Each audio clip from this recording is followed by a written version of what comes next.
Thank you very much, everybody. Thank you. So, America continues to wage all-out war to defeat the virus, this horrible, horrible virus. You see how terrible it is, especially when you look at the numbers from yesterday. And we explained why we're extending our nationwide guidelines to slow the spread for 30 days. Together, we have the power to save countless lives. We're attacking the virus on every front with social distancing, economic support for our workers, rapid medical intervention, and very serious innovation, and banning dangerous foreign travel that threatens the health of our people. And we did that early, far earlier than anyone would have thought, and way ahead of anybody else. In this time of need, I know that every American will do their patriotic duty and help us to achieve a total victory. As governments and nations focus on the coronavirus, there's a growing threat that cartels, criminals, terrorists, and other malign actors will try to exploit the situation for their own gain, and we must not let that happen. We will never let that happen. Today, the United States is launching enhanced counter-narcotics operations in the Western Hemisphere to protect the American people from the deadly scourge of illegal narcotics. We must not let the drug cartels exploit the pandemic to threaten American lives. In cooperation with the 22 partner nations, U.S. Southern Command will increase surveillance, disruption, and seizures of drug shipments and provide additional support for eradication efforts, which are going on right now at a record pace. We're deploying additional Navy destroyers, combat ships, aircraft and helicopters, Coast Guard cutters, and Air Force surveillance aircraft, doubling our capabilities in the region.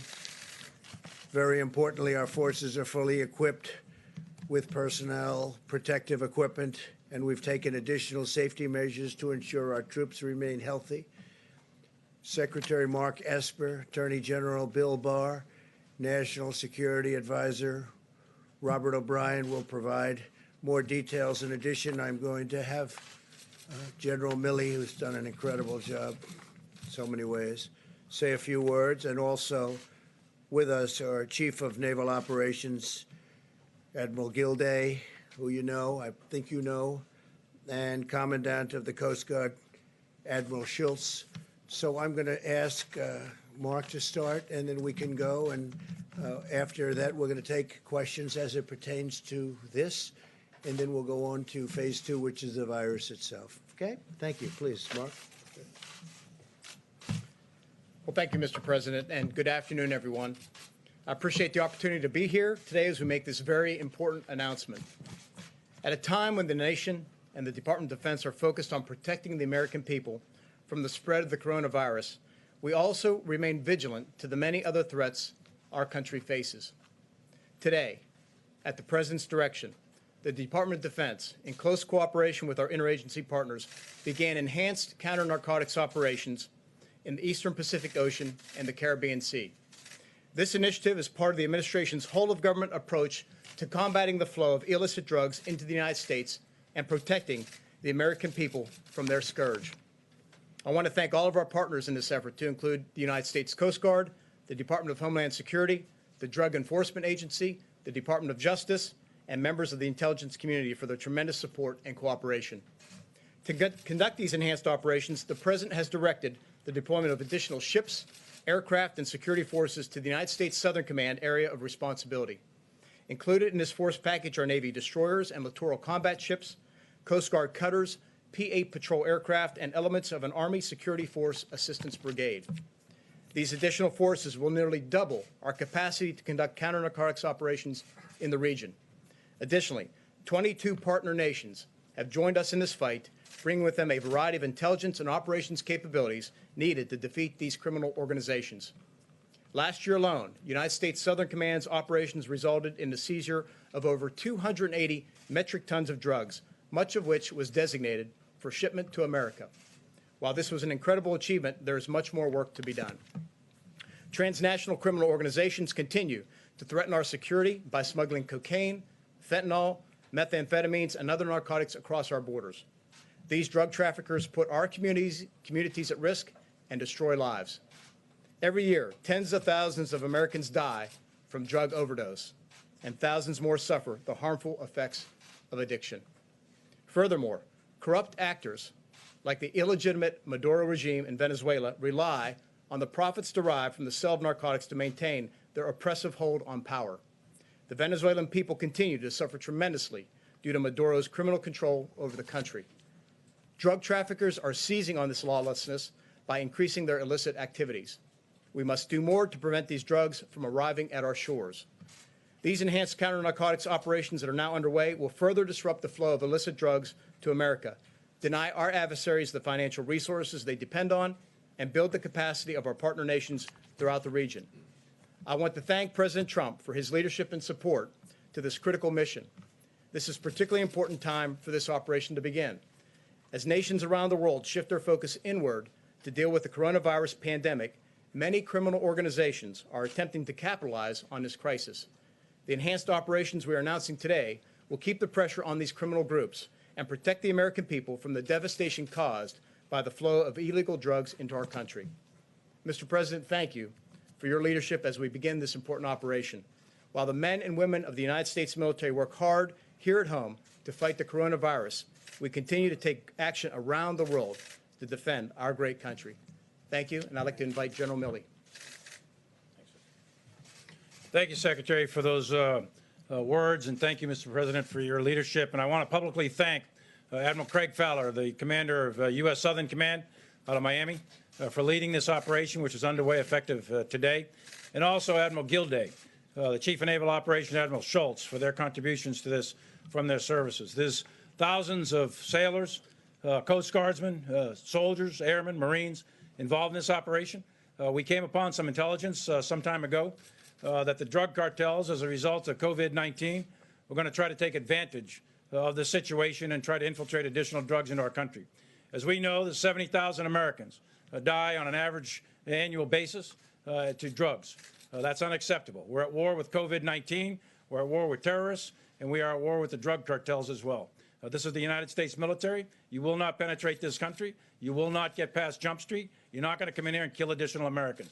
And we will marshal whatever assets are required to prevent your entry into this country to kill Americans. So right now the Navy has marshaled additional gray hull ships from both PACOM and EUCOM and for the Naval Fleet at Norfolk.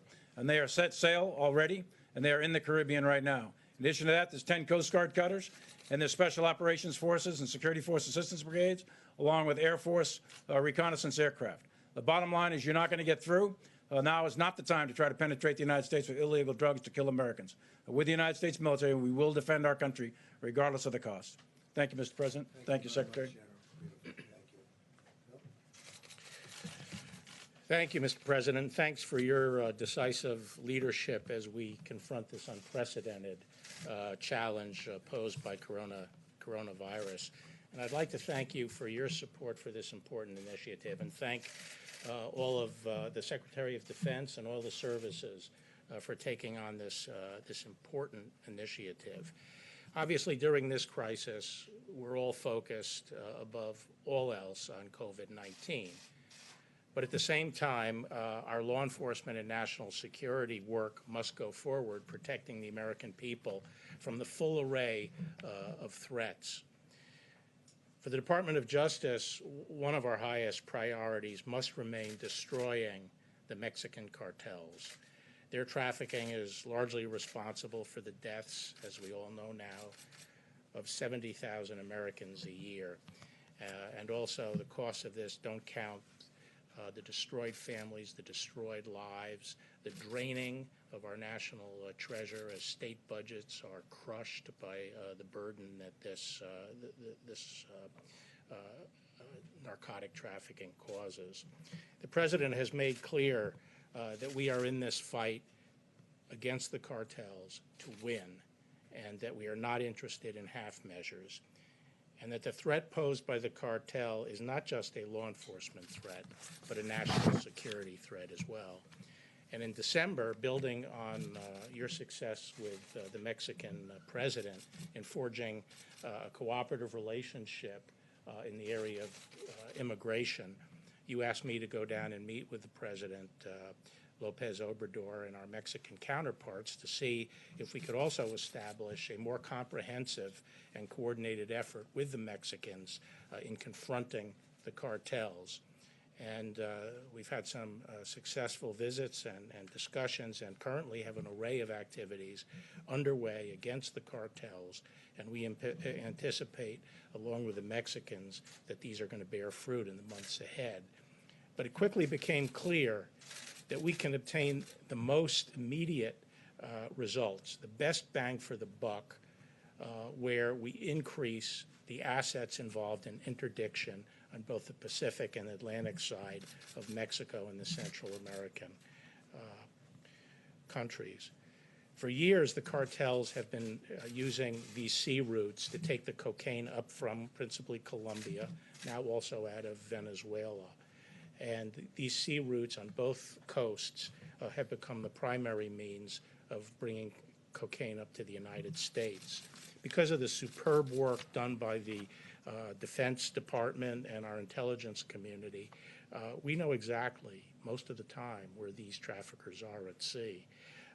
But we're have been up till now, significantly limited in our ability to interdict because of the numbers of the assets we have deployed. Prior today, this limitation meant we could only intercept a fraction of the traffickers and the various boats that were detected. This will now double our capacity, and we are talking about hundreds of tons of cocaine now we're now in a position to seize.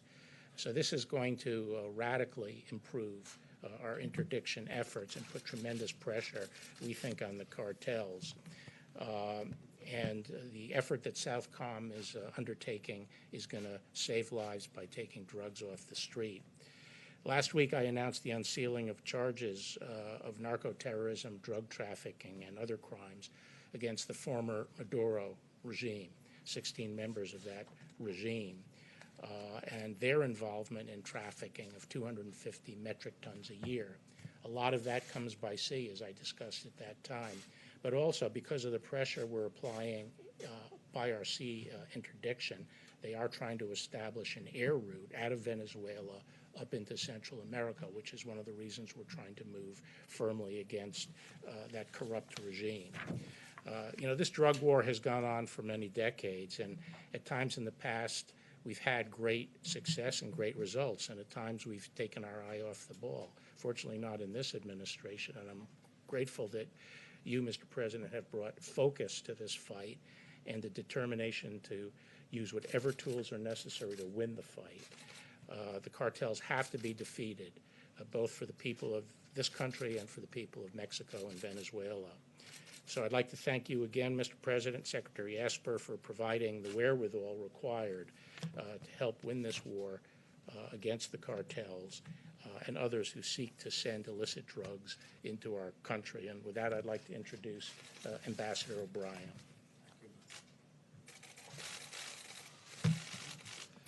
Thank you, General. Thank you, Mr. President. Today's action is another example of the bold leadership of President Trump and his commitment to protecting the homeland against threats that seek to destabilize the United States and our Western Hemisphere. The uncontrolled flow of illegal drugs into the United States poisons our communities, fuels the dangerous epidemic of addiction, and threatens the safety and security of all Americans. The impressive U.S. Navy, Coast Guard, Army, Marine Corps, Air Force, and interagency operation will address a range of threats to our national security posed by narco-traffickers and narco-terrorists. It will reduce illicit financial support for drug trafficking that provides the corrupt Maduro regime in Venezuela and other bad actors with the funds necessary to conduct their malign activities. Under President Trump's leadership, we will continue to execute our maximum pressure policy to counter the Maduro regime's malign activities, including drug trafficking. And this operation will help to choke off the funds that go to that corrupt regime. Maduro, narco-terrorists, and criminals should make no mistake that even as we are working around the clock to fight the spread of coronavirus, we will continue to execute the President's counter-narcotics strategy. We are working on a number of important national security priorities as we face this public health crisis. The United States will continue to combat disinformation and fake news about this virus. We will work with the world's largest oil producers to address volatility in global oil markets. We will always protect our servicemen and servicewomen around the world, including in Iraq and Afghanistan. I want the American people to know that President Trump and Vice President Pence and their administration are working tirelessly every day to protect the health and well-being of Americans and respond to the coronavirus. Our adversaries should take note, however, this president has a clear-eyed focus on America's national security interest.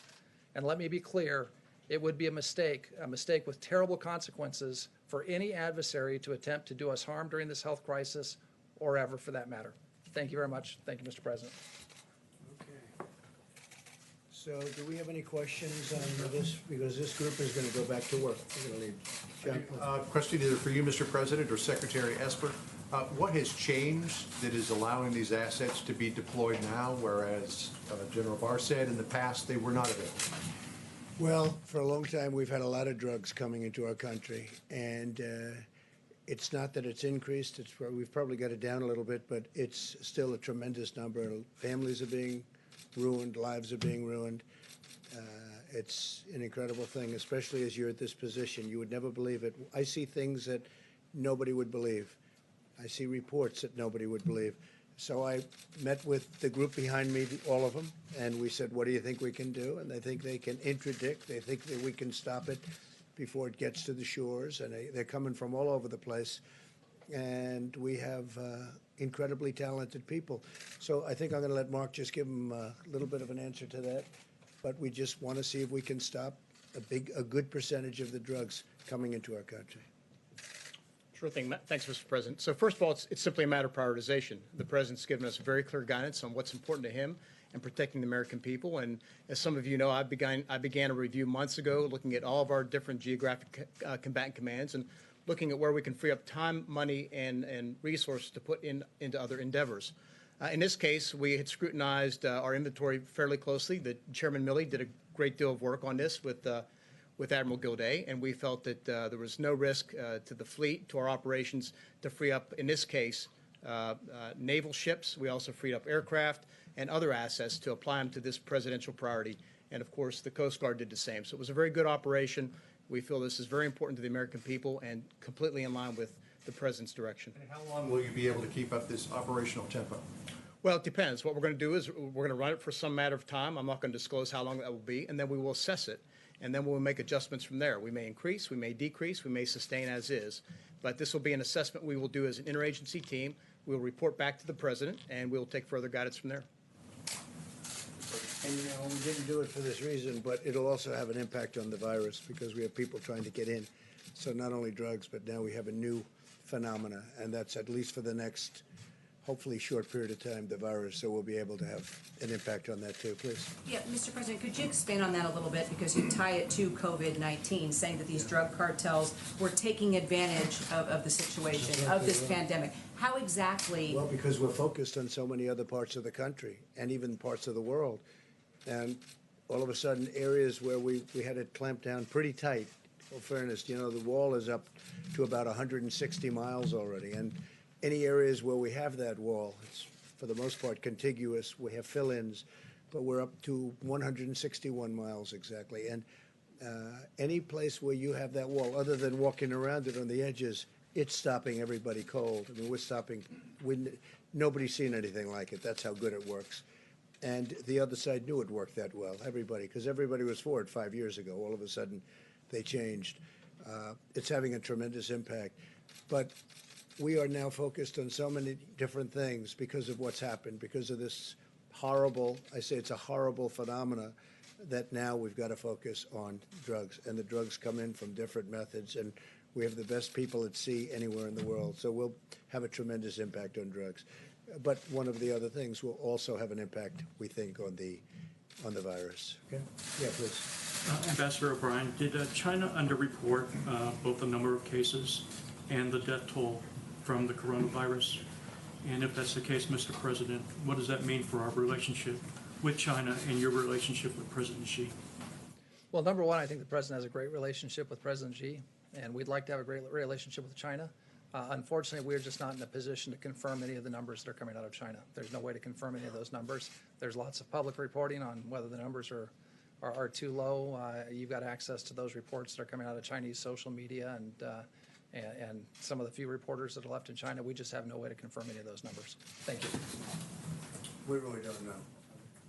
How do we know whether they underreported or reported however they report? But we had a great call the other night. We're working together on a lot of different things, including trade. They're buying a lot. They're spending a lot of money. They're giving it to our farmers. They're paying our farmers for the product. So, you know, we're gonna continue that along. John, yeah?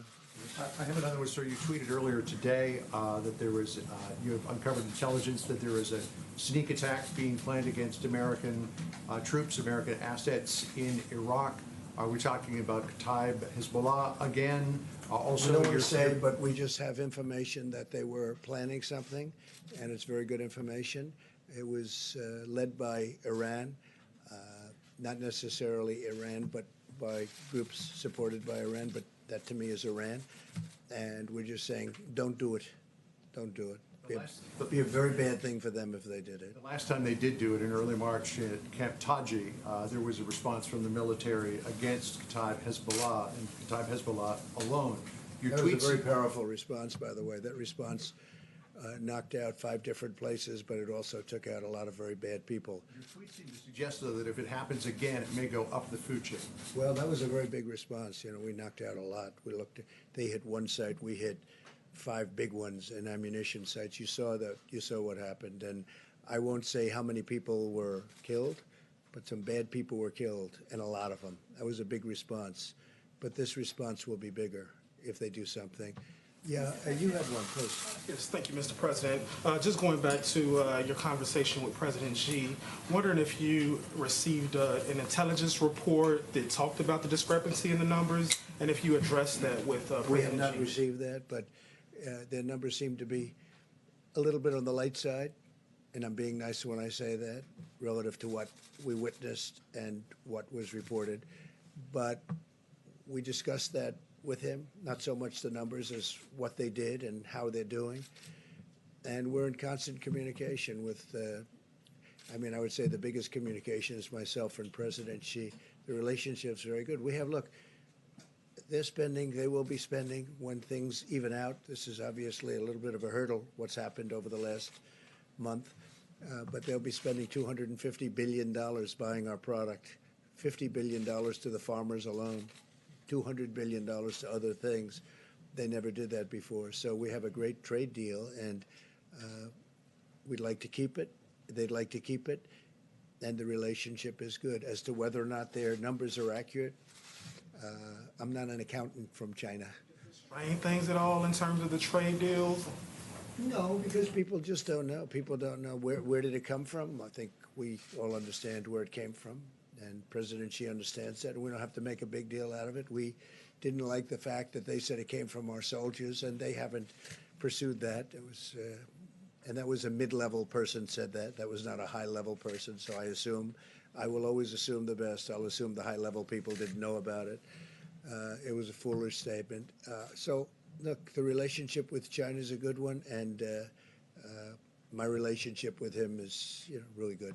Please. Can I follow up just on that point on Chinese propaganda that you mentioned, as well as Ambassador O'Brien? So in the past several weeks, China has been shipping PPEs, masks. They've either been selling or donating everywhere, Africa, Europe, Italy, Russia, and really pushing this narrative that they're taking on a global leadership role in the crisis. So what are your thoughts on that? And is there any plan for Well, the I don't mind administration if they to want take on that role? to. I view that as a positive if they're helping other countries. We have 151 countries right now that are under siege by the virus. Under siege.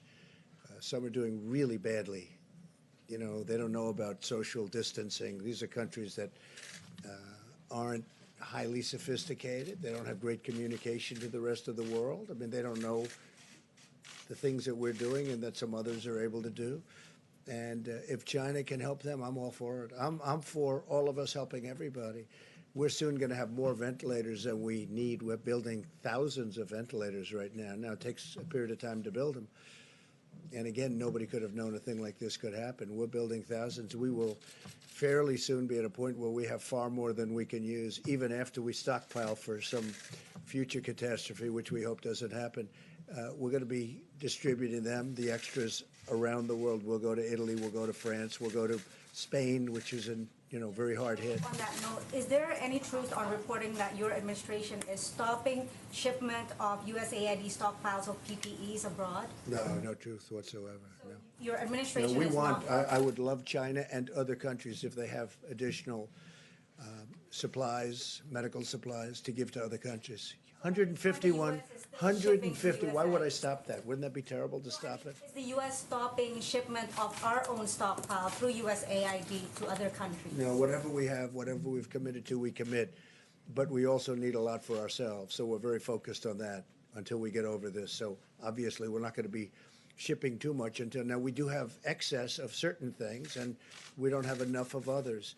I just had a great talk today with the Doug McMillan from Walmart, and I gave him a very, very big order for gowns, for protective gear, for the doctors, for the nurses, for everything, and he's actually very excited about it. He's the biggest purchaser of this kind of thing, I mean, of anything probably in the world, and he is very excited about it.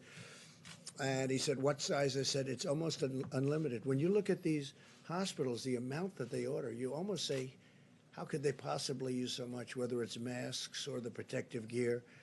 But we are supplying a tremendous amount, and we just ordered a lot from Walmart. And he's taken this on personally. And I said, let it go ship. Let it be shipped not to a warehouse, directly to the side of the hospital or wherever they need it, because we save a lot of time when we do that. So Walmart, in addition to many other companies and people, is now involved at the highest level. Please. The announcements that were made today are aimed at curbing the flow of narcotics into the country. Are you concerned that we're possibly losing ground on the drug crisis while we're... I don't think we're losing ground, but we don't want to lose ground. That's why we're doing it. I don't want to lose ground. It's a big fight. I've seen many families where they're wiped out because they lost a son or a daughter or a husband or a wife or whatever. We're all of them. And we don't want to lose ground. And we are heavily focused on the virus, very heavily focused. And with this, we have never, after this goes into effect, which essentially is now, we will never have been so focused on drugs coming into our country as we are right now. And remember, as that wall gets bigger, that really helps us a lot. Really helps us a lot. Yeah, please.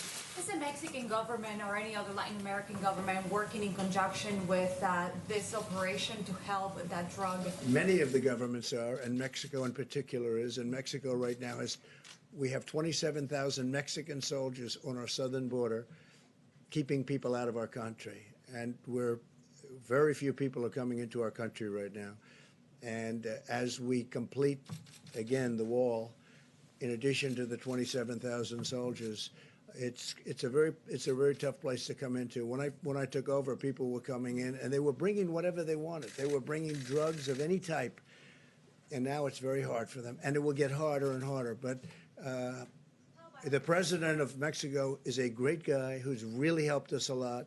27,000 soldiers, 27,000 Mexican soldiers. And you remember when I first took over, they had all of the caravans coming up with 10,000, 15,000 people in the caravans. They were marching through Mexico. That's not happening anymore. Please, in the back. Mr. President, are narco militants such as the FARC 57th Front out of Colombia or the Maduro regime, do you know if they're working in conjunction with the Mexican cartels? Is there any intelligence indicating that? I cannot tell you that. I know the answer to that. I believe I do, but I cannot tell you that. We have information that would lead us to believe something very powerfully, but I cannot tell you the answer to that. Yeah, please, Jeff. Mr. President, have U.S. forces in Iraq taken any precautions because of this particular attack? And have you... They're taking precautions, and we are watching it very closely. And if something bad happens, it's going to be very painful for the other side. Have you been in touch with the Iraqi government about this? They know about it, yeah. They know. Are they offering additional protection or Well, anything? we'll see what happens, but, you know, we're down to a small force now over the years. Since I got, we've been bringing smaller and smaller, and we're down right now to a small number, but we have very powerful air power there. We have the big base, and which will, you know, I mean, nobody can get near it, and nobody can even get near that. But we've really largely left. You know, we've taken tremendous amounts out, and we've deployed them elsewhere, including bringing some back home. And do you think tweeting about it will help I prevent think that from happening, or perhaps give them a heads media. up? It's social media. It gets out. I have, you know, hundreds of millions of people. #1 on Facebook. Did you know I was #1 on Facebook? And I just found out I'm #1 on Facebook. I thought that was very nice, for whatever it means. No, it represents something. And when I can explain to people, just don't do it. You know, it's going to be bad if you do. It's going to be really bad. And they don't need to do it. They have enough problems. Iran has enough problems without doing that. But we've been pulling back very substantially over the last year in Iraq. And so, you know, that's the way it You is. said before you don't want to give the enemy, whoever that is in this case, a heads up. Do you feel like maybe you did? No, I'm just giving them a warning. It's not a heads up. I'm giving them a warning. There's a big difference. I'm saying if you do anything to hurt our troops, they're gonna pay a price. No, they did last time. You know, as per the question, they did last time. We didn't make a big deal out of it, but we hit very, very hard 5 massive, major ammunition sites, and a lot of people went with it. A lot of bad people, a lot of enemy went with it. And we didn't want to make a big deal out of it, but they paid a big price. They'll pay a much bigger price this time if they do anything. Now that we have Admiral Gilday here, perhaps we could ask a question about what the plans are for the Roosevelt, sir? Sure. In terms of Roosevelt, we're making great progress in terms of testing and also moving people off the ship. So in the past day or so, we've moved over 1,000. That number will increase to more than 2,700 by Friday as we continue to increase the testing as well and fly those samples off. So we're getting after it pretty quickly. And will the ship remain fully operational? It is fully operational now. And will remain so? It will remain so. Can I ask a follow-up to that? What protocols are you putting in place to help mitigate the spread of coronavirus among servicemen and women who live and work in close Across the fleet, before we have any ships getting underway for training exercises, for deployments, they're spending those sailors are spending 14 days in quarantine before they get underway. We've increased the amount of testing equipment as well as physicians on board our ships at sea. So we've taken additional steps since the beginning of the COVID Not too crisis. many people are going to be getting off at various ports anymore, right? I think we probably have decided on that. You mean civilians? Thank you. No, military people. I want to add one. I'd like to add one thing to that. There seems to be this narrative out there that we should just shut down the entire United States military and address the problem that way. That's not feasible. We have a mission. Our mission is to protect the United States of America and our people. And so we live and work in cramped quarters, whether it's an aircraft carrier, a submarine, a tank, a bomber. It's the nature of our business. But the chain of command has very clear guidance, and I'm confident between the commanding officers and the senior non-commissioned officers that they're taking every reasonable precaution to make sure we practice as best we can social distancing, sanitizing environments, et cetera, consistent with that mission. And that's what I trust Admiral Gilday, Acting Secretary Mobley, and all the other service chiefs and service leaders to do. And I'm confident we'll do that, because keep in mind, we have a job to do, and we will continue to do it, defend the United States of America. Mr. President, you mentioned the stockpile earlier. The Washington Post reported today that the U.S. stockpile is nearly depleted of PPE. Is that the case? And if so, how are you planning to mitigate because that? we're sending it directly to hospitals. We don't want it to come to the stockpile, because then we have to take it after it arrives and bring it to various states and hospitals. One of the things, and again, we ask the states to do this as much as possible. Many of the states have people that, whether it's that or clothing, they make clothing, lots of clothing in many of the different states. We said, see if you can get it directly from those manufacturers. Make a deal. We'll use the Purchase Act if we have to on them. If they won't, by the way, so many people are, the spirit is incredible what they're doing. But we've asked states where they have large manufacturers of different types of equipment to use those local factories, those local plants, and have it made directly, ship it right into the hospitals. We're shipping things right in. We have, as you know, almost 10,000 ventilators, which we need for flexibility. It's a lot. It sounds like a lot, but it's not, because as you see on the board from yesterday, as this scourge, as this plague, as this virus moves, it moves very fast. And we don't know yet whether we're going to need it in Louisiana, in New York, wherever it may be. So we're ready for it. We're totally ready for it. We're going to be shipping out. We've already agreed to ship out over 1,000 today to different sites, different locations. But we have to have the flexibility of moving the ventilators to where the virus is going. And we'll be able to see that, we'll be able to see that from charts a couple of days in advance. So right now we have a nice pile of ventilators. We have a lot more coming in. We have I think we have 11 companies making ventilators right now. Very good companies, and they're making them. You know about Ford, you know about General Motors, but we have a lot of companies making the ventilators right now. So now the question is, when you make one, it doesn't get made in 15 minutes. It's not, a mask can go quickly. A ventilator takes time to build. It's very, very, as we discussed, it's complex, it's big, it's expensive, et cetera. But we'll be able to move. We have great flexibility. John? I was just going to say, sir, do you want to move on to solely coronavirus or stick with? Yeah, I think if does anybody have any other questions for this great group of brilliant people? Yes, please. Thank you, Mr. President. Question for Secretary Esper. Is the military personnel that's been fanned out across the country to help combat the virus, is there any chance that they're planning to see at some point have those military personnel treat or see COVID-19 patients? Well, excuse me. As you know, we have the hospital ships currently deployed, one in LA and one in New York City. So they could be treating patients as they come in. We're taking precautionary measures to screen them beforehand to make sure that they're not exposed, if you will. Same with the military hospitals that we are deploying, certainly again to New York, Seattle, and other places. But the one thing we got to be careful of is that these are deployable assets. They are unique. So if we want to retain the ability to deploy military doctors, expeditionary military hospitals around the country, we got to preserve and protect them as best we can. That said, we remain completely available to assist as need be, as directed by FEMA, as the Vice President and the President asks us. That's what we commit to do to the American people to help safeguard them and protect them through this virus. So as part of that, will they be seeing coronavirus patients, or will they strictly be seeing other patients and helping them? They could have called upon. I think the best use for them is based on their training and how they're structured and organized is for trauma. We can take the load off of hospitals with regard to their trauma patients, thereby freeing up rooms and other doctors, particularly doctors who are, respiratory nurses or doctors who deal with infectious disease, to treat those type of patients. So I think it's the best use of our resources. But again, if push comes to shove, we're prepared to do what we have to assist the American people. At the same time, preserving the medical capability we need to support our operation deployed forces abroad. We're looking at doing 2 additional brand new hospital ships, because these ships have really, they've really struck a blow, very positive blow for what they're doing, going into Los Angeles, going into New York.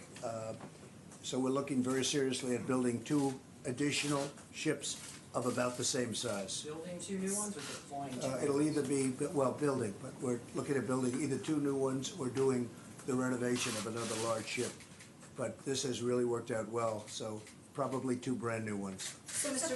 President, Is this concerning the gentleman, or do you want them, you don't want them to get back to work and capture all those bad people? A follow-up, Mr. President, or ahead, Mr. sure, Secretary. I know that Secretary Wilkie has said he's on standby waiting to hear if VA hospitals need to be opened, the doors need to be opened to civilians. True. Are you talking about that? Yes, Could we see that happen? How soon could that happen? Yeah, can move very quickly. He's a very capable man. We're ready to move very quickly. As an example, in Louisiana, they have a very big hospital, so we're looking to move very quickly if we need them. Hopefully we won't need them. We're going to find out pretty soon. We're only going to know when, at the time it happens. We prepare for the worst. We are preparing for the worst. Unfortunately, that's the way we have to look at it. Just to follow up on the purpose of these naval ships, you mentioned something about, treating trauma patients. And I'm just curious, what about things like, giving birth? Would mothers be expected In New York, for Well, example. as I included? understand, they're not doing that on the ship. That's the one thing they're not doing outside of the COVID-19. They're not doing that. The birth of a baby not being done on the ships. Okay. Can I have a follow-up question with Attorney General Barr, please? This has to do with the visa restrictions on immigrant doctors. Is the administration considering easing the restrictions or waiving restrictions for doctors with J1 or H1B visas so they can help other doctors during this crisis? Actually, the immigration laws are no longer under the administration of the Department of Justice, and I haven't been participating in any of those discussions.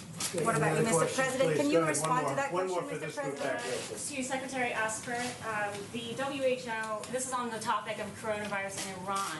The WHO confirms that Iran is vastly underreporting its coronavirus cases, not just cases, but fatalities. According to on-the-ground estimates, that might be as high as 15,500 deaths. 32 commanders in the military in Iran are now confirmed either in dire condition or dead. You have 8% of the parliament now down with coronavirus. So is Iran's soundings of aggressions today that President Trump just tweeted about, do you think strategically, is that a bluff on their part, or is this a sign of very clear desperation? Where are you strategically on that? Well, first and foremost, we empathize for the Iranian people. I mean, they clearly have been hit hard. As you know, I think the president's spoken about it, certainly Secretary Pompeo. We've offered assistance, we've offered medical supplies, et cetera. They have refused that. I think if the Iranian regime put more interest in terms of taking care of their people in the context of this virus, they would be better served. Instead, the Iranian regime continues to want to spread its malign activities throughout the region. They want to continue to send out the Quds Force and others to cause problems throughout the region. We know that in one way, shape, or form, they're either resourcing, directing, approving, or whatever operations for Shia militia groups in Iraq that are targeting American forces. So I think at the end of the day, again, I feel deep concern for the Iranian people. The important thing is the Iranian government should focus on them and stop this malign behavior that they've been conducting now for over 40 years. I think the entire region, and certainly the Iranian people, would be better off for it. And I happen to think they want to make a deal. They just don't know really how to start. And they've been given some bad advice by former Secretary Kerry, some very bad advice. And I really think they want to make a deal, which is the Logan Act, but we'd have to look at the Logan Act. All you have to do is take a look. I think they've been given very bad advice by Secretary Kerry. I think that they're dying to make a deal. Look, their country's in trouble. Their economics are shot. They've got a lot of bad things going. I think they'd like to make a deal. They can get it settled very quickly. No nuclear weapons. No nuclear weapons. They can't have nuclear weapons. It's very simple. Okay, let's let these folks get back to work. Is that okay? Thank you all very much.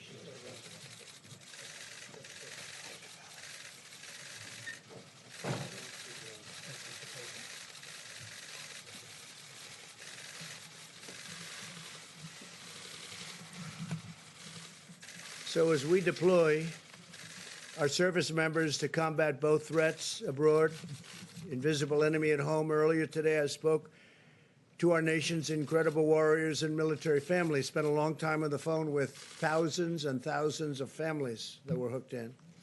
In order to stop the spread of the virus, some of these families have delayed planned moves to their next duty station.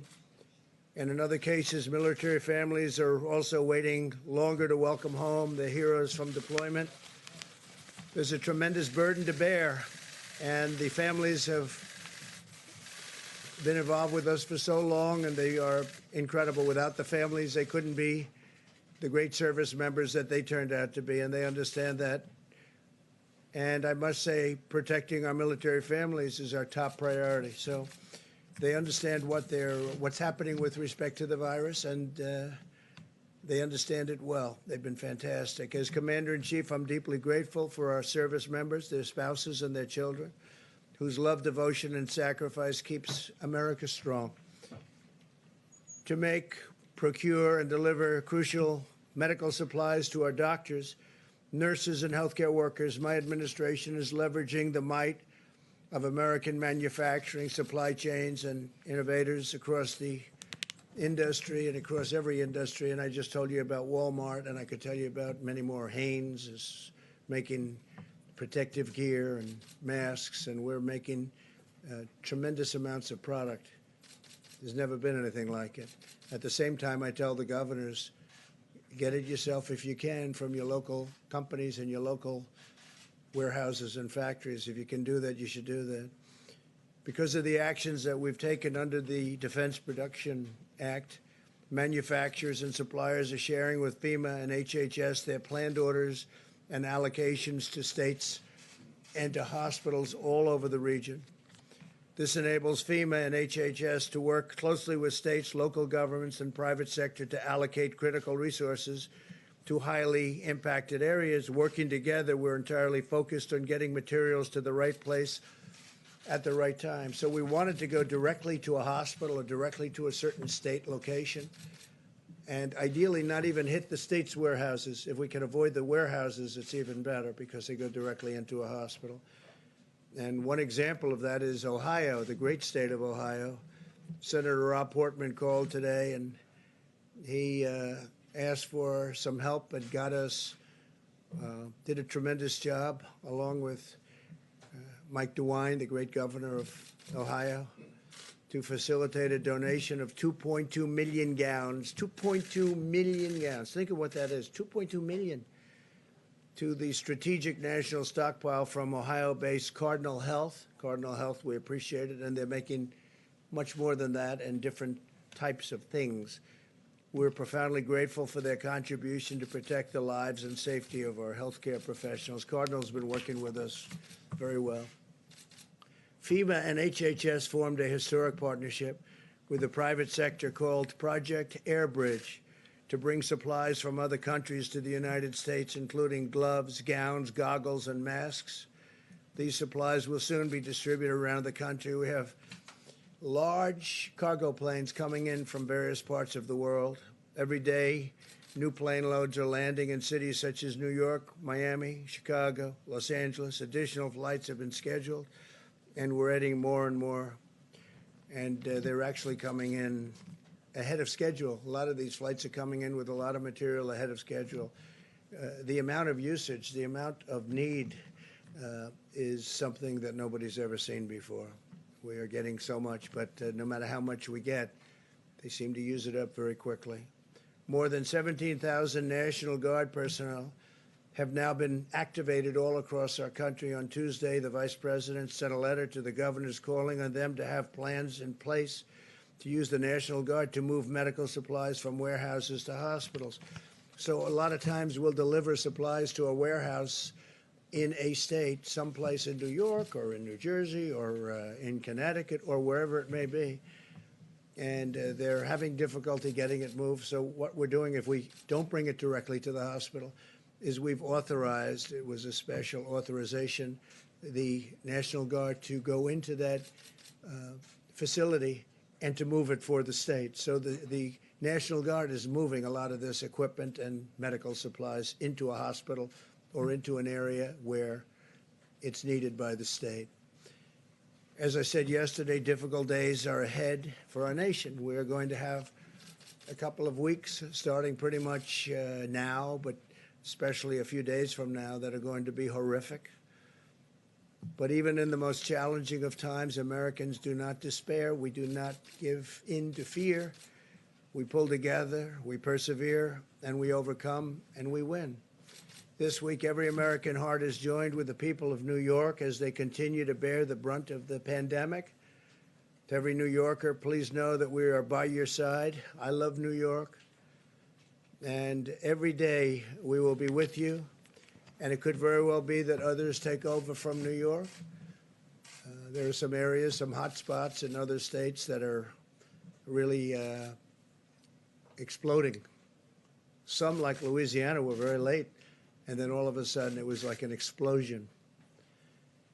In confronting this deadly plague, America is armed with capabilities never dreamed of in past centuries. You look at 1917, the pandemic, it was something, ravaged parts of this country, but ravaged Europe, ravaged. They say 75 to 100 million. Some people say 50 to 75 million people died. Think of that. And that was a long time ago, over 100 years ago. Many books written about the 1917, 1918 pandemic. Our doctors are poring over the virus genetic code, designing potential therapies and vaccines. Our planes are airlifting supplies from every corner of the earth. We're watching other countries, and they're watching us to see whether or not and who's going to be the first to come up with a cure or a remedy of some kind, or even a help, if it can help. And, of course, a vaccine. We're looking very strongly for a vaccine. Johnson & Johnson is doing well, and other companies are doing very well. But our most powerful asset, our greatest weapon in this effort, is the spirit of our people. And we want to keep away, keep a distance, keep away. If you don't get it, it solves a lot of problems. If you don't get it, and you can't get it if you keep the distance. American spirit is unyielding, unwavering, and unbreakable. It's incredible. I've never seen anything like it, the way the people have pulled together, the unity of this country. So together we're going to win this war, and the sooner we do, the sooner we can begin to rebuild, and we're ready to rebound and return to normal lives. We went from the best economy in the history of the world, the best economy that this country has ever seen, the best employment numbers we've ever had, 160 million people working, almost 160 million, to a point where the professionals came to me and they say, "Sir, you're going to have to shut the country down." I said, "What does that mean?" They said, "Sir, you're going to have to shut it down. And we're going to build it up, and I think we're going to build it up fast. I think we're going to have a tremendous rebound. There's a great energy and a great pent-up demand. And as you know, phase 3 was terrific, and phase 4, what passed in Congress, and phase 4, if that happens, will be great. I already proposed paying almost zero interest on bonds, and I proposed a $2 trillion infrastructure plan, which would not only fix our roads and highways and bridges and tunnels and other things, but will also do something very good. It's called jobs. I'm also asking that restaurants and entertainment facilities go back to the old deductibility from corporations, where corporations can buy, because otherwise a lot of these restaurants are going to have a hard time reopening. It takes a long time, and they're going to have a hard time reopening. So we're asking for going back to deductibility, where corporations can buy and corporations can go out to lunch and they pay and they get a deduction on what they eat. They get a deduction on the bill, and same with the entertainment. It's going to bring a lot of people back. I think it'll open up the restaurant business. People forget that years ago they had that, and when they got rid of it, when they ended it, for whatever reason, but they ended it, many, many restaurants went out of business. Many entertainment-type facilities went out of business, and now's a great time to bring it back. It was a terrible time for that business after they ended it, but this is a great time to bring it back. It'll keep our restaurants going. In fact, I think the restaurant business will be actually bigger and better than it is right now. So we're also talking about that. And now what we'll do is we'll take some questions, and I see Mike is back with some of the folks. That's great, Dr. Fauci. And we will, how are you? Thank you, Deborah. So we'll take some questions, and we make progress day by day, please. Mr. President, so yesterday you were talking about a friend you had who was in a coma. Yeah. I'm sorry to hear your friend's going through that. But you said this is no flu. There's still some people who kind of think of this as the flu, and over the past month you've compared it to the flu sometimes, saying treat it like the flu, or treat it how we handle the flu. So what changed your thinking on that, or your language on that? I think the severity. I think also in looking at the way the contagion, it is so contagious. Nobody's ever seen anything like this, where large groups of people all of a sudden, just by being in the presence of somebody, have it. The flu has never been like that, and flu is contagious, but nothing like we've ever seen here. Also, the violence of it. If it hits the right person, and you know what those stats are, if it hits the right person, that person's in deep trouble. And my friend was the right person. When you heard about that with your friend, was that a turning point? Yeah, well, not a turning point. No, before that I knew how because I'm seeing numbers and I'm seeing statistics that are, not exactly very good. So, but it hit him very hard. He's strong, a very strong kind of a guy, but he's older, he's heavier, and he's sort of central casting for what we're talking about, and it hit him very hard. I've never seen anything like it. Yeah, John? Mr. President, and maybe this is a question as well for Dr. Birx or Dr. Fauci. Senator Lindsey Graham tweeted last night, and we checked today, that there are still flights that are running between hotspots like New York and Detroit, New Orleans as well. A number of flights were completed today. Senator Graham's point is, if you're going to declare mitigation, should it not be full mitigation, and you stop people from traveling? Well, we're thinking about doing that. At the same time, we just, to start these airlines and to start this whole thing over again is very tough, John. It's very tough. And you have them going, in some cases, from hotspot to hotspot. If you notice, they're usually hotspot to hotspot. Very few flights, New York to Miami. But we're thinking, we're certainly looking at it. But once you do that, you really are clamping down an industry that is desperately needed. But how do you make that calculation as to whether or not you keep the industry afloat or you risk spreading contagion? That is a calculation that we're looking at right now. We're looking at it very strongly. Please. So let me follow up to that, Mr. President. Not every governor has issued a stay-at-home order. All of you have made it very clear how important it is to stay home, that we are in a dire situation here. And that's how you stop the spread, is staying home. Sure. Why not take the power out of the hands of the governors and you just issue a stay-at-home order for every state in this country? States are different, and I understand that Governor of Florida, great governor, Ron DeSantis, issued one today, and that's good, that's great. But there are some states that are different. There are some states that don't have much of a problem. There are some, well, they don't have the problem. They don't have thousands of people that are positive, or thousands of people that even think they might have it, or hundreds of people in some cases. So you have to look. You have to look at states. You have to give a little bit of flexibility. But if a state in the Midwest, or if Alaska, as an example, doesn't have a problem, it's awfully tough to say, close it down. So we have to have a little bit of flexibility.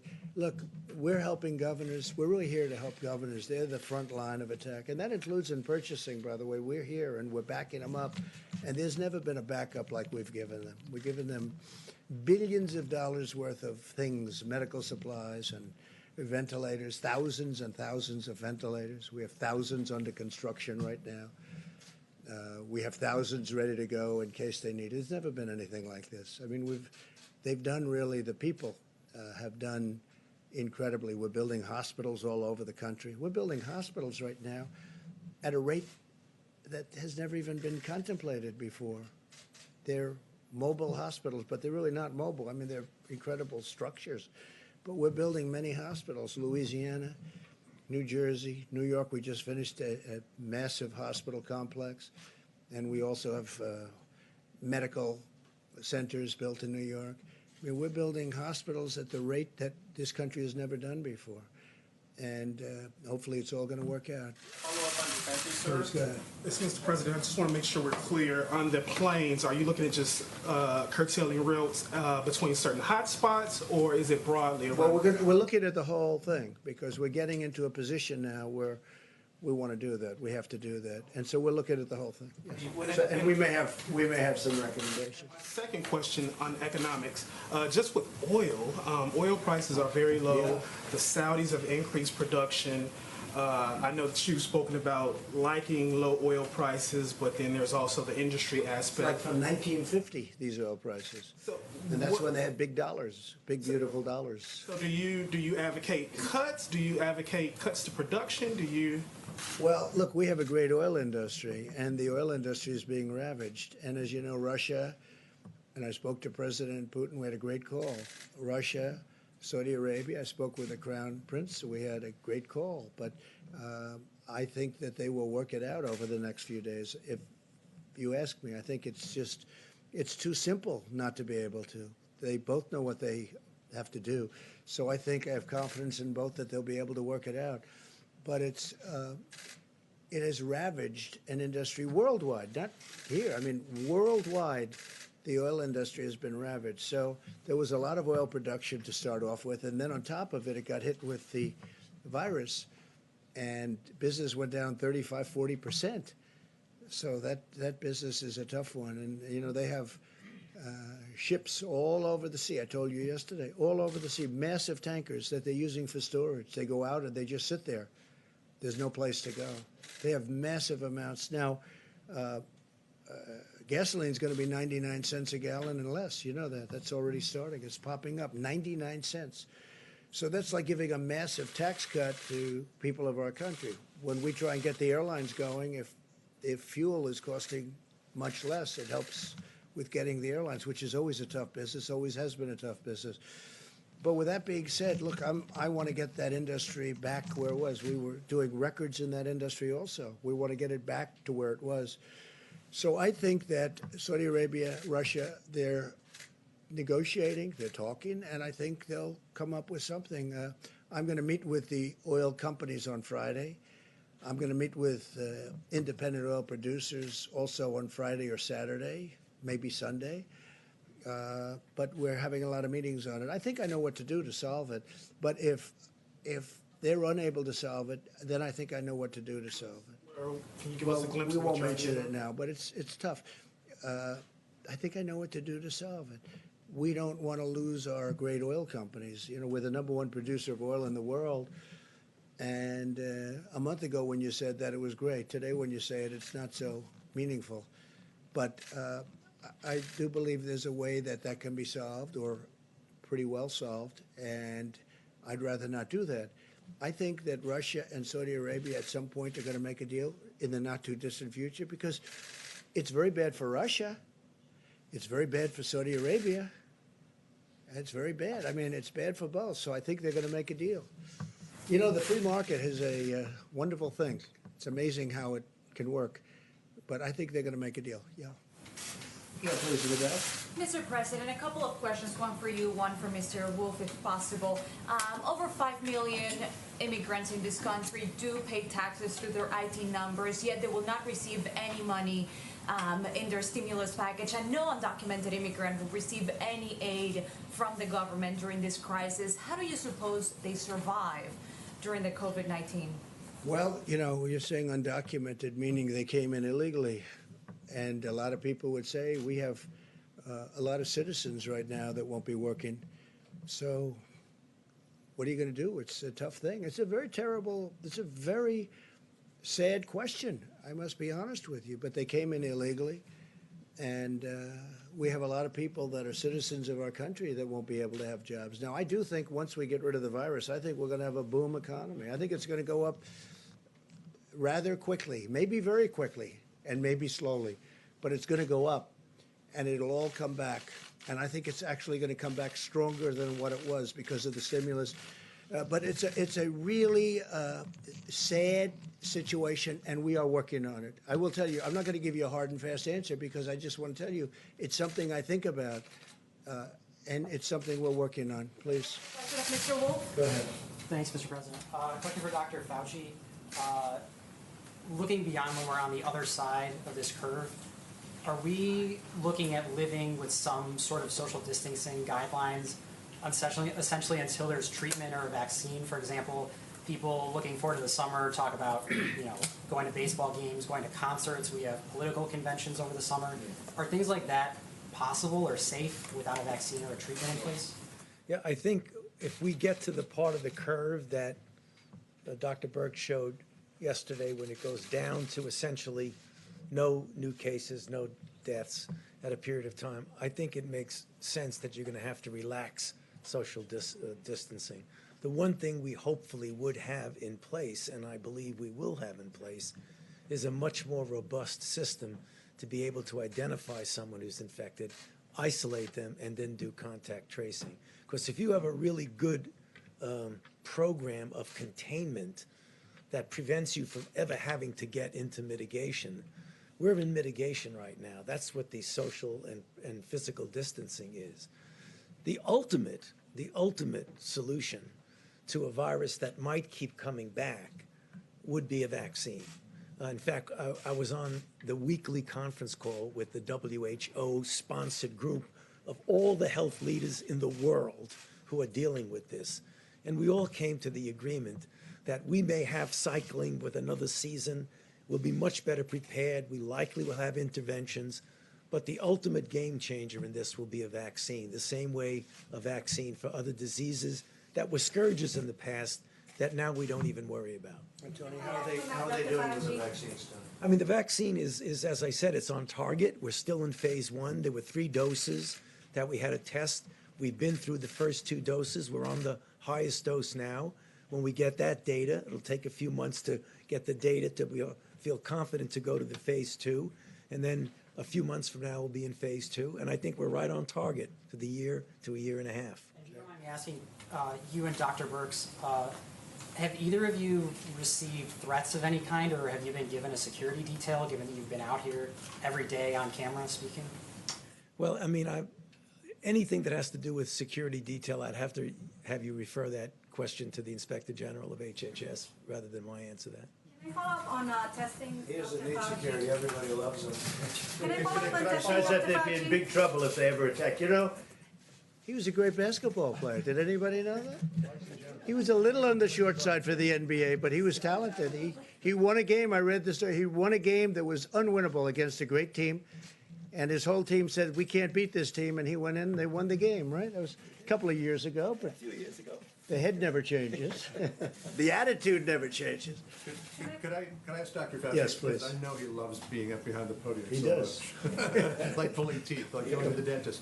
I don't want to hit you with everything that's coming along, but a lot of people who are watching television today heard from a researcher named Dr. Jacob Granville, who's come up with a potential antibody therapy that he has given to USAMRIID. Just wanted to know if you know anything about this, what you might be able to tell people at home about it who've seen it.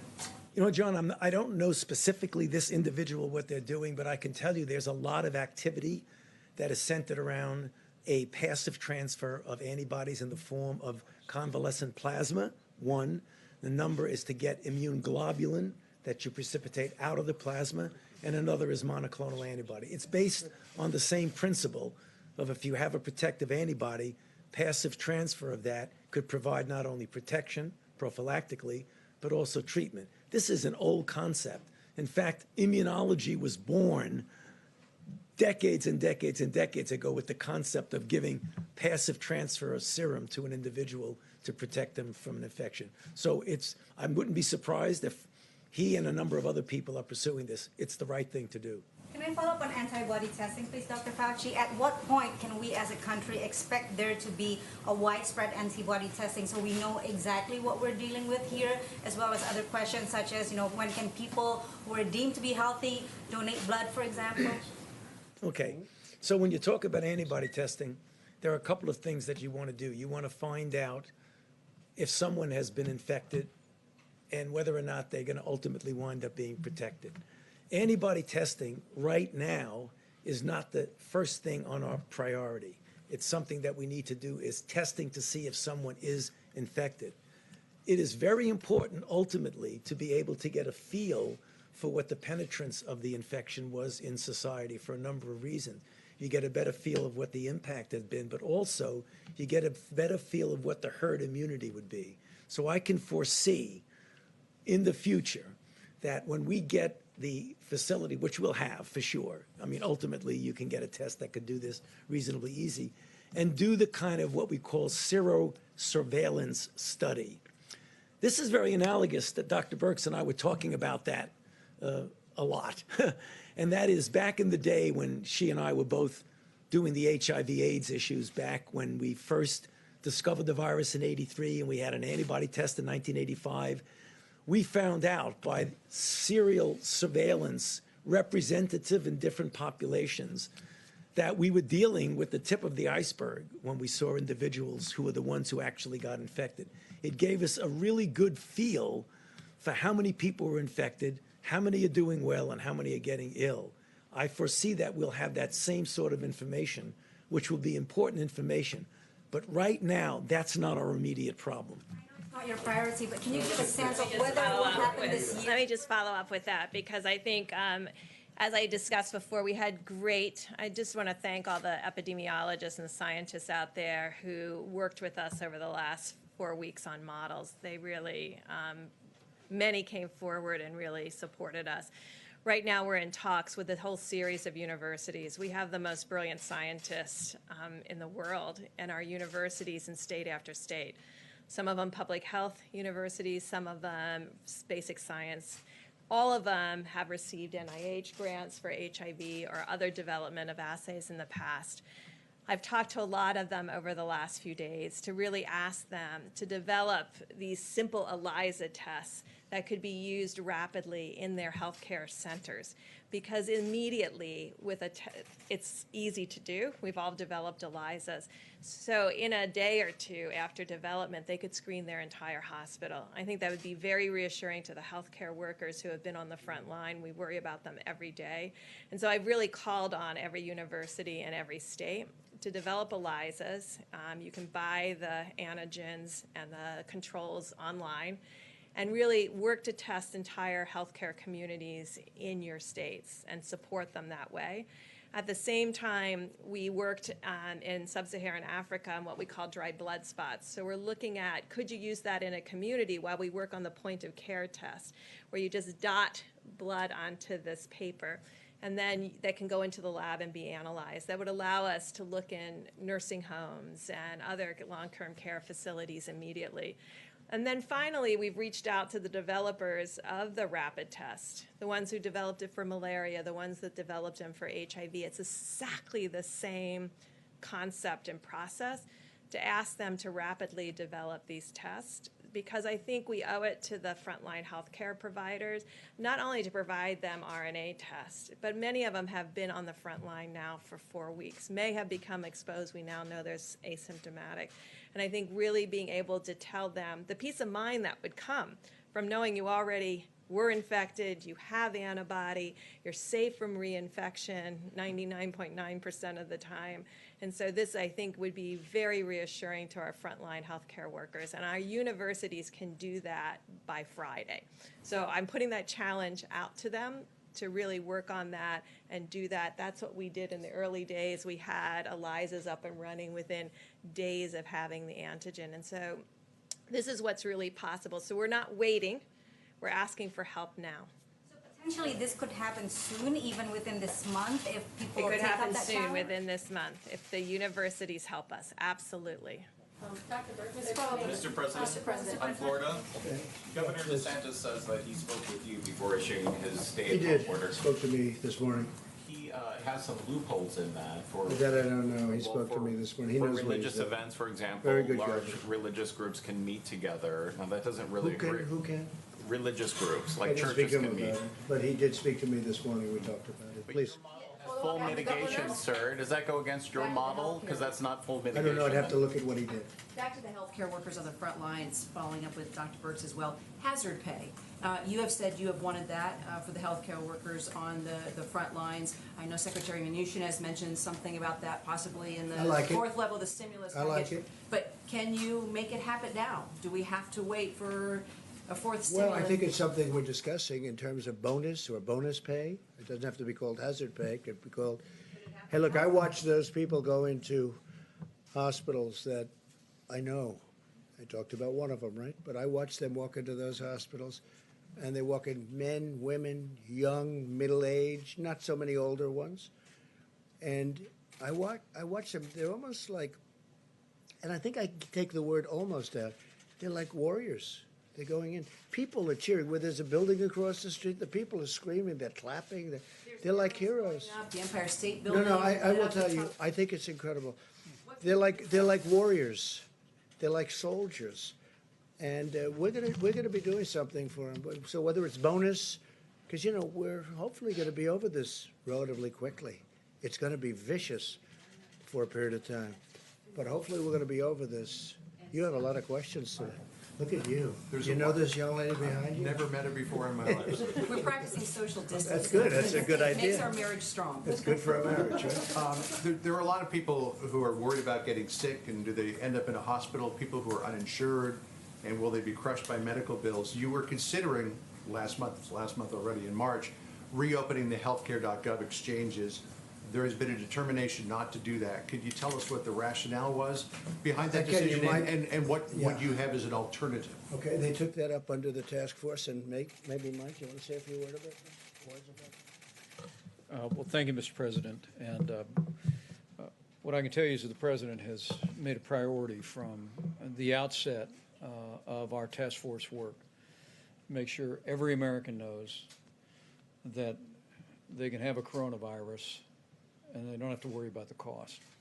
We were very inspired as well because of the President's engagement with the leading health insurance companies in the country that now, so far, 2 of the top health insurance companies in America have announced that they're not only willing to waive copays on testing, and now testing is fully covered because of the bill the President signed for every American, but also that these 2 insurance companies have waived copays on all coronavirus treatment. And I can assure you that as Congress and the President and the administration begin to discuss the next piece of legislation, we're going to make sure that Americans have those costs compensated and covered. Our priority right now is ensuring that every American takes the 30 days to slow the spread to heart. The best thing we can do for one another, for our family's health, for the most vulnerable among us, is practice those mitigation strategies that the President outlined yesterday for the next 30 days. We're dealing with testing to make sure that every American can have a test that needs one. We're dealing with supplies, and we're making great progress in building personal protective equipment and ensuring that ventilators are available, particularly for the communities most impacted. But the American people can be confident that as we move into this, we're going to make sure that our healthcare workers are properly compensated for their extraordinary and courageous work. And we'll make sure that the financial burden on those who end up contracting the coronavirus and dealing with its most serious symptoms also can deal with those issues and deal with those costs. Understood, Mr. Vice President, but there will be people who don't have insurance who get sick before any of these mitigation efforts are put into place. And without opening the healthcare exchanges, where can they find insurance? People who aren't insured by these companies that are covering the cost of the copay, where can people go now to get health insurance if they get sick, before they get sick? Well, all across America, we have Medicaid for underprivileged Americans. And at the President's direction, the Center for Medicaid and Medicare Services has given unprecedented waivers for states to expand coverage for coronavirus testing and treatment. We've also extended waivers for Medicare administration to make sure that people have access to that coverage. But we're going to continue to bring opportunities to the President. The traditional systems of Medicaid in particular for the uninsured in America. Could you expand that to cover middle class people? Well, I think what we're seeing health insurance companies do today, John, is really inspiring. I mean, one of the things President, I'm sorry one to of the belabor things a that's point, but that's for characterized people the President's approach here. That's for people who already have insurance. Well, one of the things that has animated and characterized the President's approach is the way he's engaged American businesses to step up and do their part. And as the President said many times, we're inspired by the spirit of American businesses. I was at a distribution center for Walmart today in Southern Virginia, and I saw the way this company that literally has already hired thousands of people. These workers are coming to work, the truck drivers are coming to work, farmers are working in the field. Grocery stores made a commitment to the President a month ago that no grocery store in America would close down. The food supply is strong. We're getting food on the table of every American. But it's because the President went to these leaders and said, we need you to step up and do your part. We engaged health insurance executives early on in this process to waive copays on coronavirus testing.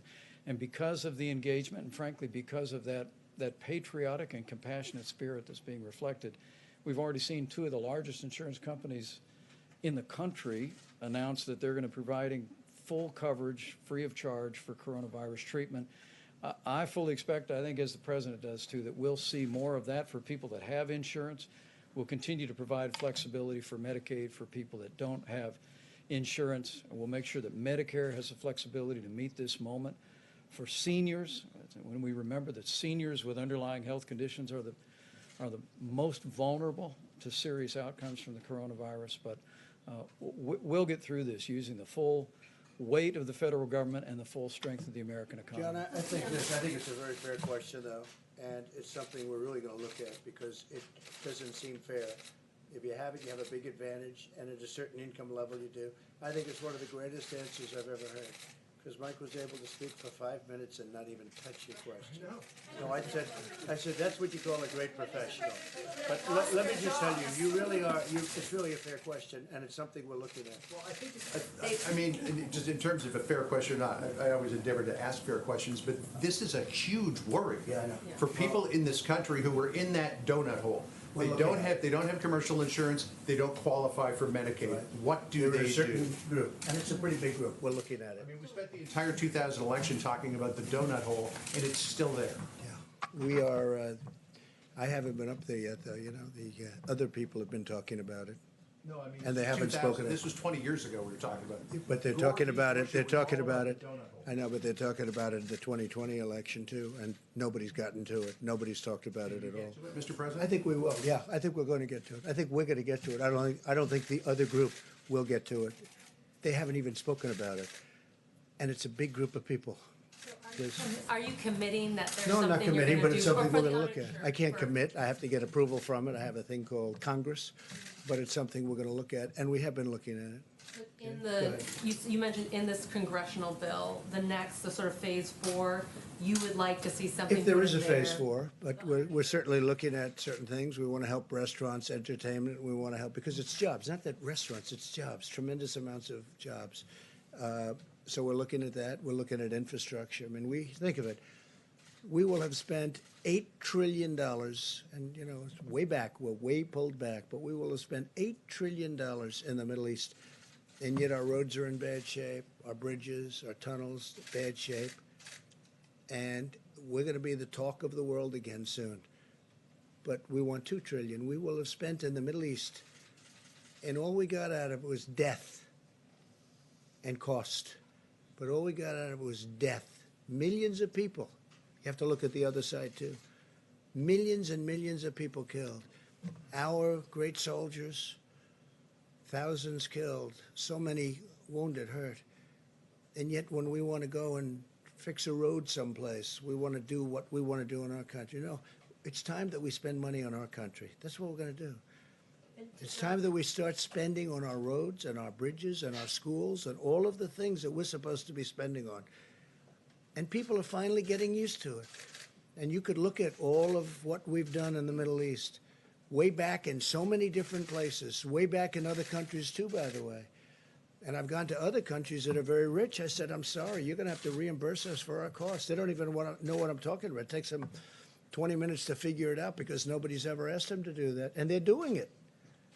They're doing it, and they have no choice. They have to do it.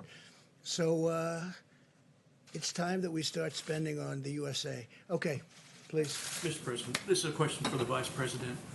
On March 9th, you said 1 million tests had been delivered and another 4 million would be delivered by the end of the week. That clearly did not happen. What happened with those projections? What went wrong? Well, I think the test kits were delivered according to HHS, but the difference is between receiving a test and the ability to rapidly produce a result of that test. And frankly, because of the public-private partnership that the President initiated now more than a month ago with our massive commercial laboratories across the country, our team was reported today that we're now doing more than 100,000 tests a day. More than 1.2 million tests have been performed. States have established drive-through sites all across the country. In fact, states have been so successful with the community-based and drive-through testing that we're working to transition over completely all of the federal work on drive-through testing and have the states completely manage that process. But 4 million tests were delivered by the end of that week? HHS was very busy from early in the year delivering test kits around the country. But the difference was, as the President said many times, we had an antiquated system where a state laboratory or CDC only had the capacity to process 40 to 60 tests a day. Now with the commercial labs, literally those labs are processing tens of thousands of tests every day. And so while we're continuing to distribute test kits around the country, now because of the partnership with companies like Roche and Quest and LabCorp, the American people are seeing the results of those tests more rapidly than at any point in the past, and we expect that will continue to expand. But the exciting news this weekend about Abbott Laboratories having a 15-minute test approved is going to put us in a position, we believe, down the road to get to where Dr. Fauci and Dr. Birx want us to be for many of the states that don't yet have significant outbreak. There's some 19 states where we don't have significant outbreak, but we want to be doing the kind of surveillance testing in those states that will allow us early on to identify people with the coronavirus, do what the experts call contact tracing, and ensure that in that state we don't have an outbreak of the coronavirus. So, in many countries all over the world want to know whether or not they can use, especially our new test that was just developed by Abbott, which is almost instantaneous, which is going to be great. And remember this: we inherited. The word is we inherited bad tests. We really inherited bad tests. These are horrible tests, and it was broken. It was all broken, and we fixed it. And we're doing millions of tests. Sometimes we send out a test and it's not used. In many cases, it wasn't used. But we've worked with the states, and the testing has been pretty amazing, especially considering the fact that we inherited a very broken system. Jeff? Mr. President, just to follow up on something you said before, are you considering a temporary ban on all domestic flights? I am looking at hotspots. I am looking where flights are going into hotspots. Some of those flights I didn't like from the beginning, but closing up every single flight on every single airline, that's a very, very, very rough decision. But we are thinking about hotspots where you go from spot to spot, both hot, and we'll let you know fairly soon. And what about rail travel? A similar thing. We have trains going back and forth, and people don't think of trains, but we do a lot of transportation business. It's a very big decision to do that.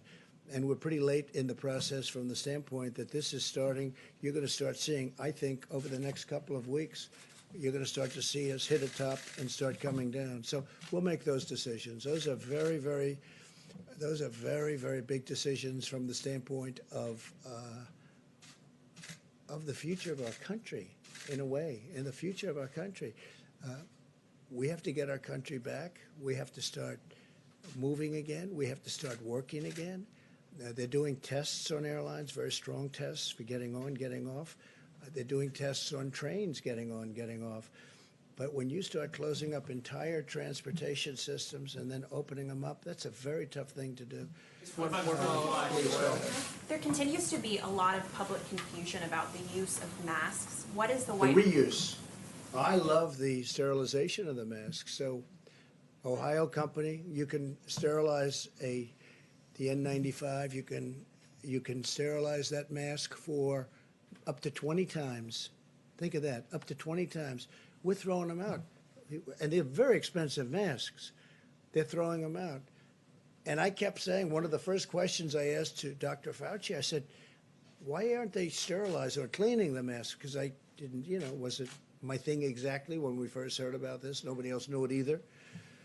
And now we have a company, and I guess a number of companies, one in Ohio, a great one, that makes equipment where you can sterilize a mask up to 20 times, which is fantastic. What Okay. about you or me? What about the public?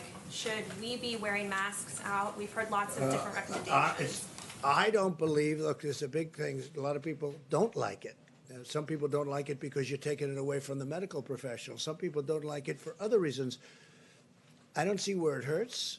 And it doesn't have to be a mask. It can be a scarf. Scarf is highly recommended by the professionals. I don't see where it hurts. I think, frankly, if people wanted to do it, we don't want to do anything that's going to take masks. You're talking about a tremendous amount of masks when you do that. We don't want to take them away from our medical professionals, but I certainly don't see it hurting. But what I do see people doing now is using scarves. And I think in a certain way, depending on the fabric, I think in a certain way a scarf is better. It's actually better. Mr. President. Yeah, please, you didn't get, go ahead. Thank you, Mr. President. I'd like to ask you about social distancing and how it applies to religious organizations. Yeah. Some churches, as you know, have continued to hold services, even though you have advised people that they need to practice social distancing. There was a pastor of a mega church in Florida over the weekend who held services that were attended by several hundred people. So my question to you is, should pastors be holding services in the middle of this pandemic? And even if they do, should Americans be going to Well, church? my biggest disappointment is that churches can't meet in a time of need. You know, this is really a great time for churches to be together, for people to get together on a Sunday or whenever, any day and meet. And yet, if you do that, if you do it close, you're really giving this invisible enemy a very big advantage. So it's the biggest, I think the single biggest disappointment is you can't, one of the reasons I said, wouldn't it be great just to pick a date as, you know, I called it aspirational, an aspirational date would be Easter. And I will tell you, it's very, very disappointing. But again, you get too close, and if somebody's sick, you're going to probably catch it. So you have to be very careful. Yeah, just real quickly, Joe Biden's campaign came out with a statement today saying that Biden would be. Did he write the statement, or did some PR person write As it? far as I know, the campaign was wide awake, sir, and they sent out a Good. statement that For Joe change. Biden would be open to having a phone call with you to talk about the coronavirus That's pandemic. okay, sure. Would you take his call? Would Oh, you? absolutely. I'd You love would talk to him I'd about love it. to speak to him, sure. I mean, How do you he should work be able together? to.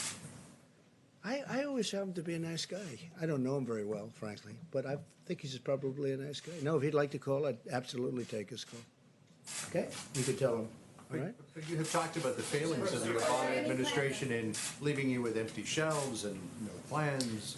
Well, They have and said no you got- ammunition, They have and said you maybe got no rid of the ammunition. pandemic office and the National Security Council. We didn't do that. That turned out to be a false story. Now you're starting to go, what, are you working for CNN? I'm pointing out what they have said and what you have Thought said. you were That's with all. Fox. But Fox isn't so easy either. Don't kid yourself. President, this is not Hey, look, John, let me not tell you about Fox something. or CNN. You know This that's is a about false state- story. What you just said is a false story. This doctor knows it better than anybody. No, but you shouldn't be repeating a story that you know is false. All right, who's next? Please, go ahead. In the back, you didn't get it. Talk about Iran, and Iran is struggling with the virus. It's very and sad what's happening in a Iran. broken economy. Under which conditions would you consider suspending, U.S. sanctions? Well, look, we have to talk to them. I think we could work out a deal with Iran very quickly. All they have to do is call. I just think that, you know, they're proud people, and the leadership is proud. They're proud, like all of us. We're proud. You people are proud. They're having a hard time picking up the phone, or they're having a hard time setting up the meeting. But they could fix their country pretty easily. And we don't want hostility. But if they are hostile to us, they're going to regret it like they've never regretted anything before, as per today's statement. But all they have to do is call or have somebody call. You know, there are channels where we can deal very easily. Again, I think that John Kerry did a tremendous disservice. I think he violated the Logan Act 100%. That's what I think. And I think it made it tough for them because they were dealing with him for years. It was a terrible deal. All of that money, $150 billion plus cash,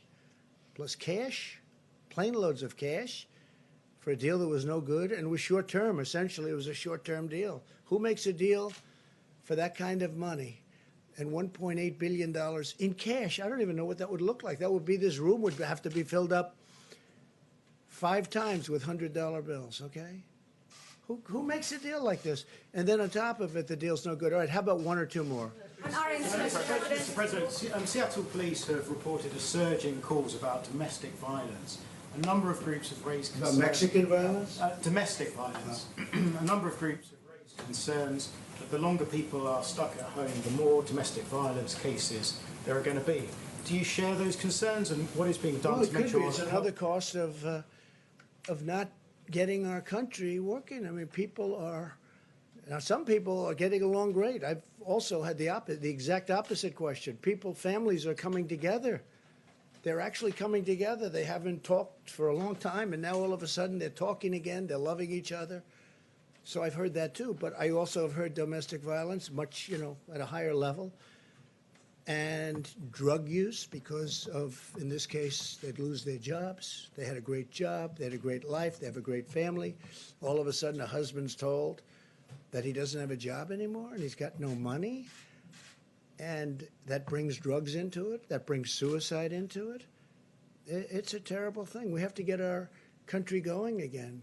We did the right thing. We had no choice. We did the right thing. Other countries tried to use the herd or the herd mentality. It's just, something that doesn't work. If you look at, just to say, I heard Sweden gave it a shot and they saw things that were really frightening and they went immediately to shutting down the country. We did the right thing and we did it early. We did it early and we stopped other people from coming into our country early. But no, that's a cost. I've been talking about that. People say, what are you talking about? But you'll have that. You'll have domestic violence. You'll have violence. You'll have suicide. You'll have drug addiction. A lot of people are going to be lost.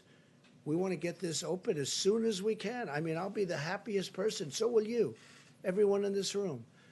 Happy when we get the word that this is the time and we have our common sense and they'll give me a decision or they'll be making certain statements and I think I'll know how to interpret those statements very well. I'll be with Mike, I'll be with the task force, I'll be with a lot of very talented people, including the two people on stage with us. But I look forward, that'll be a great day. That'll be a great day. All right, how about one more, please? Can I ask a question of Mr. Wolf? Can I ask a question for Sure. Secretary Wolf? Check. What is the current contingency plan in ICE detention centers where cases of COVID-19 are already popping up? Some people have been released. Is there a contingency plan, and would you release the most vulnerable people like children and the elder?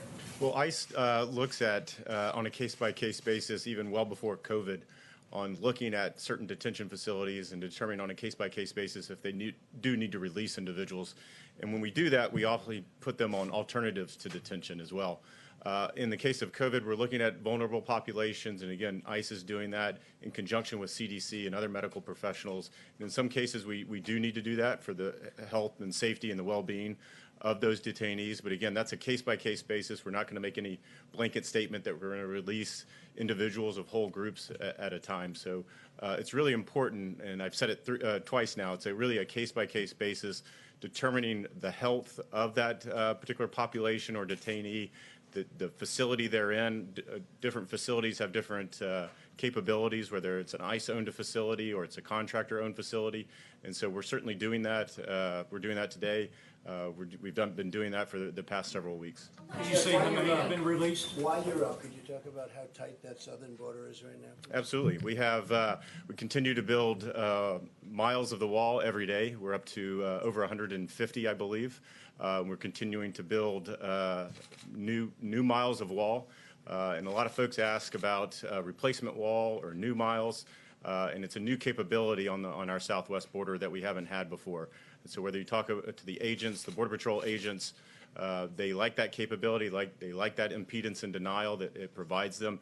And it provides the ability for those agents to focus elsewhere on parts of the border that are very difficult to patrol, so we can use our resources in a different way. And so we see a lot of benefits from the border wall system. And again, that includes not only the physical infrastructure, but the cameras, the roads, the lightings, the fiber optic cables.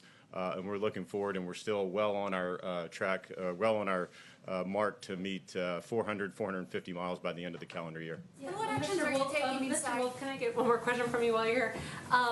There's been concern among farmers about being able to get enough migrant labor to keep the food supply moving as we go into the harvest season. What are you doing to address that? Well, at the direction of the Vice President and the task force, we are looking at a number of different options with the H-2A workers that you mentioned on how do we either extend the validity of their visa, or looking at a couple of different options. Nothing to announce here today, but again, at the direction of the President and the Vice President, we're looking at a variety of different options that I think we will have soon, and it'll be very beneficial. But I am glad you asked that question, because we want the farmers, they've had this for years, we want the farmers to be able to get the people that have been working those farms for years, or we're not going to have farms. So they're going to come in, and they're going to be given a certain pass, and we're going to check them very, very closely, especially over the next month, Because remember, after a month or so, I think once this passes, we're not going to have to be hopefully worried too much about the virus. But we want them to come in. We're not closing the border so that we can't get any of those people to come in. They've been there for years and years, and I've given the commitment to the farmers they're going to continue to come, or we're not going to have any farmers. Okay? Yeah, one more question. Who are you with, by the way? I'm with Voice of America, so Why? we're not waiving visa restrictions Amazing. on immigrant Okay, doctors. who else, please? In less than 24 hours, sir, 2 ships will arrive at Port Everglades with people who are infected. We're looking at the with 2 coronavirus. ships, yeah. Should We they have, be Canada notified, a lot of Canadians, a lot of British on the ship, and they're coming to take the people that are on the ship back to their homeland. Canada's coming, UK is coming, and we have a lot of, and we have Americans. We have some people that are quite sick, and we're taking care of that. I'm speaking with the governor about that a lot, and it's a tough situation. It's a tough situation. You know, you can understand. You have people that are sick on those ships, and states don't want to take. They have enough problems right now. They don't want to take them. But we have to, from a humane standpoint. We don't have a choice. It's like, I don't want to do that, but we have to. People are dying. So they will be led into the country. We're going to do something. We're going to do something. At a minimum, we're sending medical teams on board the ships. We're taking the Canadians off and giving them to Canadian authorities. They're going to bring them back home. The same thing with the UK. But we have to help the people. They're in big trouble, no matter where they're from. Happen to be Americans, largely Americans. But whether they were or not, I mean, they're dying. So we have to do something. And the governor knows that too. Before being sent on? Well, we're sending a lot of them home. Yeah, we're sending a lot of them home to their countries. But we'll be doing something, and we'll be announcing it. You'll see what we're doing. But we're also putting medical staff onto the ships so that we can, we have to take care of the people. Mr. President. At the risk of getting chewed out again. No, you won't. Mr. President, the IRS is requiring people who don't normally file income tax to file a simple income tax return in order to get their $1,200 check. Is that the way it's going to be, or is there something you can do to? I had heard that. Now I don't know. Do you know that answer, Mike? IRS issued some guidance. Yeah. It sounds like it. It's I mean, not in the bill, but it's we can IRS. get back. Yeah, it's a process that they're working on. We'll get back to you as soon as we find out. All right, one more, please. Mr. President, you spoke with President Bolsonaro of Brazil today. I did. At I spoke least to him. According Yes. to Twitter. He's great. He's a great guy, and he's doing a wonderful job. You're From meeting Brazil. with his Spoke to him supporters, this morning. talking to them. So what's And your just a assessment? very complimentary call. He's working very hard. He's got a problem with the virus, got a big problem, and we talked about it today at length.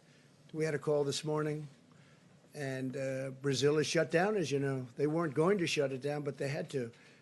So Brazil is shut down. The world is shut down. Nobody's ever seen anything like this. The entire world is shut down. You go from having the most powerful economy in the world and from other countries that are doing well to being everything is shut down. It's very sad, but we're going to get it going, and we're going to be stronger than ever. I really believe that. We're going to be stronger. We're going to have a big bounce, a very big bounce when this is gone. And I just want to thank the American people. I want to thank these great professionals, and I want to thank the media, because really, for the most part, the media has been very fair. Thank you very much, everybody. Thank you, Mr. President. Thank you, Mr. President.